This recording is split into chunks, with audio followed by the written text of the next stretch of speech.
Unicorn family. I thought today I would do a story time video. I had to resort to doing it in my car. Everybody's home today, and it's raining outside, so I couldn't go outside and do it like I normally do, so I'm in my car. How do y'all like my new background? Yeah, I like it. It's pretty cool, I think. But anyway, I was telling Nana this story the other day, and something dawned on me whenever I was thinking about it, because there's been a couple things going on around here with white vans and things like that.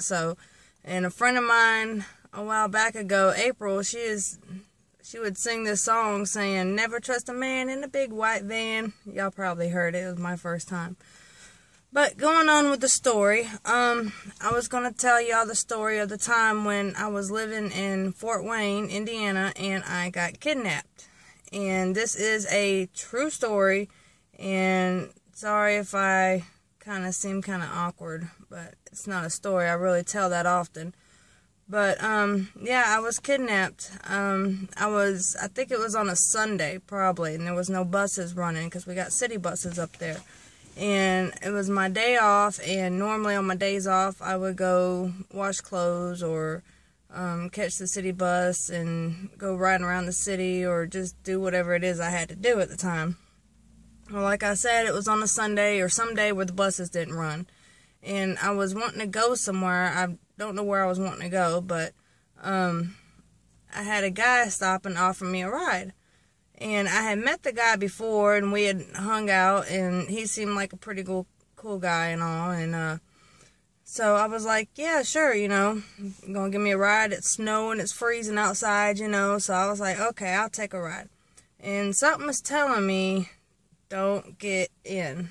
Don't do it, don't do it, don't do it. Well, me and my hard-head self, I get in. And I'm like, what's the worst that could happen? I've hung out with him before. He seems like a cool guy. He was nice.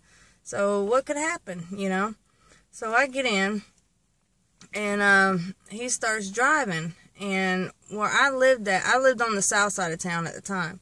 And so where he was driving to was like going towards Indianapolis. So he kept driving, and it seemed like a good while, and I was like, where are we going, And he wouldn't really say much. He was just like, just sit back or, whatever. And so I started getting kind of worried, especially when I started seeing the Indianapolis signs and stuff on the freeway and stuff, So I was like, okay, something's not right. I'm not going where I was needing to go, and we're still riding. So he keeps going. I say we're probably about halfway to Indianapolis at this time. And I'm scared, and I'm trying to think of any excuse to get this man to pull over. So I keep telling him, well, I got to go to the bathroom. Can you please stop? Let me go to the bathroom, please. And, I tell him I won't say anything. Just let me go to the bathroom. Well, we're getting closer and closer to Indianapolis, and we were on the freeway, interstate, whatever you call it, and it was so dark. I mean, it was so dark. He went through this, like, neighborhood or something, and it was so dark that, I mean, it was like one of them scary darks, like something you see in a scary movie or something, dark. And I was like, well, just let me go to the bathroom, please, and he would not pull over. So we're still going and everything. He gets back on the interstate, and he still keeps going. And I'm like praying to God, please, please, please, please. I don't know what's about to happen. I don't know what's going to happen, but please let him turn around and let me go home. So finally, I don't know the exact time or how long I was actually in the car, but somehow, some way, he thought, I guess, to turn around. So he turns around, starts headed back to Fort Wayne. I'm like, thank God. So, we end up stopping at this Big Lots, and that's where he said he was going to let me go to the bathroom was at the Big Lots. So, and the Big Lots, where it was at, it was all the way on the north side, or whatever side of Fort Wayne. It was like on the outskirts, kind of. And it was like right there with the interstate and all that is.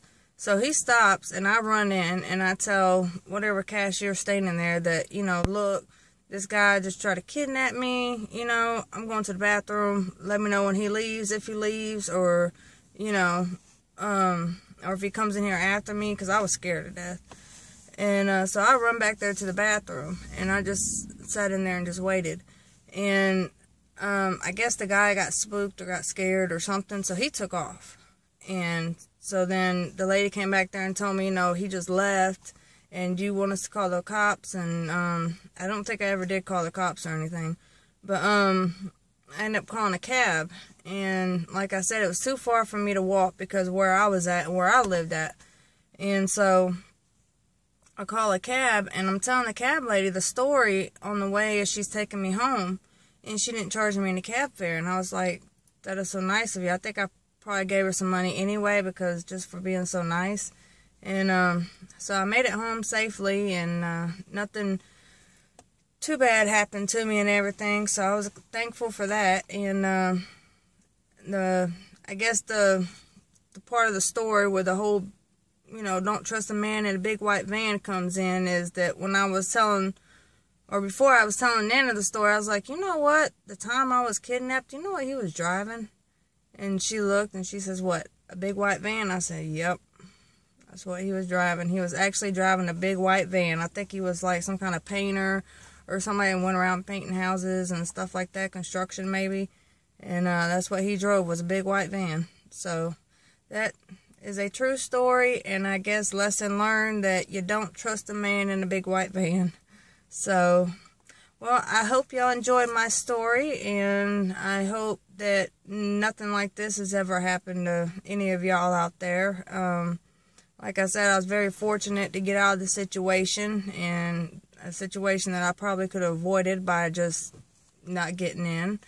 But I guess we live and we learn, so.